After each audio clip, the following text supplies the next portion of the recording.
Je sais, on a tous entendu cette version de Papa Outé en boucle depuis plusieurs semaines maintenant. On souffle. C'est le hit de Stromae, mais cette fois-ci réinventé dans le style Afro Soul. Et cette version est entièrement générée par intelligence artificielle. Non, ce n'est pas Arcel, l'artiste congolais qui fait du playback dessus. Non.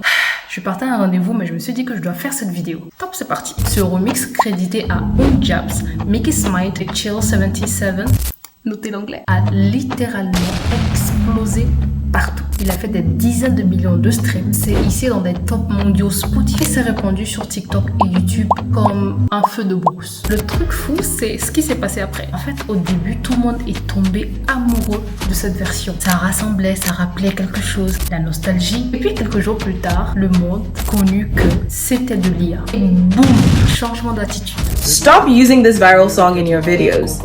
It's AI. Je vous jure que je savais pas que c'était une version IA. On est dans la merde.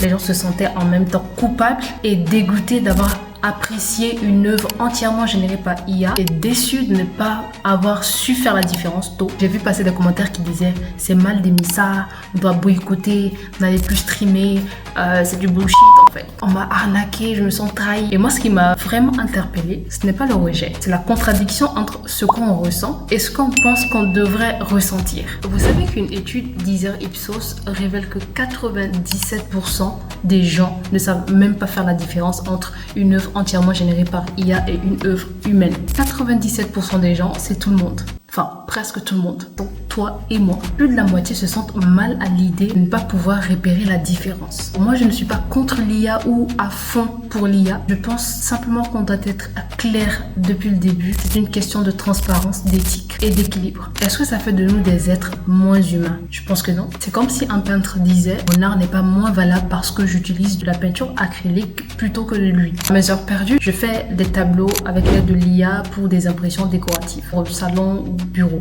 Est-ce que ça fait de moi moins artiste? Non. L'IA dans ce cas-là n'est qu'un exécutant de tout mon projet. Ici, au lieu de prendre un pinceau, je vais me servir d'un clavier et de mon cerveau pour rédiger le prompt pour avoir le résultat que je veux. Et ici, l'IA est capable de me donner en un temps record. Quoique j'aime bien la peinture aussi. Alors, une question pour vous. Est-ce que vous avez aimé cette version dès sa sortie sans savoir que c'était de l'IA ou bien vous êtes un maestro, vous avez su tout de suite? Soyez honnête dans les commentaires. Je vous y attends. Allez, ciao!